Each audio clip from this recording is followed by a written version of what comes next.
বোকাজানী আসাম বয়সৰ দৰ্শকলৈ স্বাগতম জনাইছো। আহক আমি বজালীৰ টিচি ছাৰে কি কৈ আছে শুনো। 5 ডিসেম্বৰ তাৰিখলৈকে সমগ্ৰ ৰাজ্যখনৰ লগতে বজালী জিলাত অনুষ্ঠিত হ'ব স্বাস্থ্য সেৱা উৎসৱ 3। স্বাস্থ্য সেৱা উৎসৱৰ মূল উদ্দেশ্য হৈছে চৰকাৰী স্বাস্থ্য প্ৰতিষ্ঠানসমূহত থাকি যোৱা অসুৱাহ ত্ৰুটিসমূহ দূৰীকৰণৰ ব্যৱস্থা কৰি স্বাস্থ্য প্ৰতিষ্ঠানসমূহক ভাৰতীয় জনস্বাস্থ্য মানদণ্ড লৈ উন্নীত কৰা, লগতে স্বাস্থ্য কেন্দ্ৰসমূহৰ পৰিষ্কাৰ পৰিচ্ছন্নতা বৰ্তাই ৰখা, নৱজাতক আৰু মাতৃৰ মৃত্যুৰ হাৰ ৰোধ কৰা আৰু চিকিৎসা ব্যয় হ্ৰাস কৰা। বজালী জিলাৰ বিভিন্ন চৰকাৰী স্বাস্থ্য প্ৰতিষ্ঠানসমূহত গুণগত মানসম্পন্ন আৰু উৎকৃষ্ট মানৰ স্বাস্থ্য সেৱা প্ৰদান সুনিশ্চিত কৰাৰ উদ্দেশ্যে স্বাস্থ্য সেৱা উৎসৱ 3 অনুষ্ঠিত কৰা হৈছে।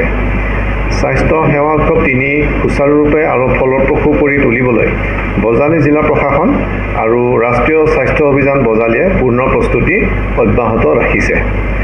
বজালী জিলাৰ ৰাইজক গুণগত মানসম্পন্ন স্বাস্থ্য সেৱা প্ৰদান কৰাৰ উদ্দেশ্যেৰে এখন মহকুমা অসামৰিক চিকিৎসালয়, 3খন সামূহিক স্বাস্থ্য কেন্দ্ৰ, 17খন প্ৰাথমিক স্বাস্থ্য কেন্দ্ৰ আৰু 2খন আয়ুষ্মান আৰোগ্য মন্দিৰ সামৰি মুঠ 23খন স্বাস্থ্য কেন্দ্ৰত এই স্বাস্থ্য সেৱা উৎসৱ 3 অনুষ্ঠিত কৰা হ'ব।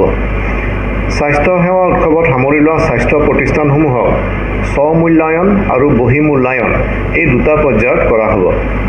ৰাষ্ট্ৰীয় পৰ্যায়ৰ ভাৰতীয় জনস্বাস্থ্য মানদণ্ড IPHS গ্ৰেড অনুসৰি বিভিন্ন পৰিমাপত চিহ্নিত কৰা হ'ব, য'ত এগৰাকী মাননীয় সাংসদ, মাননীয় বিধায়ক নাইবা IAS বিষয়া, IPS বিষয়া, ACS বিষয়া নাইবা চিকিৎসা অধ্যাপক, অভিযন্তাকে ধৰি বিভিন্ন পৰ্যায়ৰ বিষয়াসকলে অংশগ্ৰহণ কৰিব। এই 3 দিনীয়াকৈ অনুষ্ঠিত কৰিবলগীয়া স্বাস্থ্য সেৱা উৎসৱ 3ৰ মূল্যায়নকাৰীসকলে পূৰ্বৰ নিৰ্ধাৰিত তালিকা অনুসৰি স্বাস্থ্য কেন্দ্ৰসমূহৰ মূল্যায়ন সম্পন্ন কৰিব।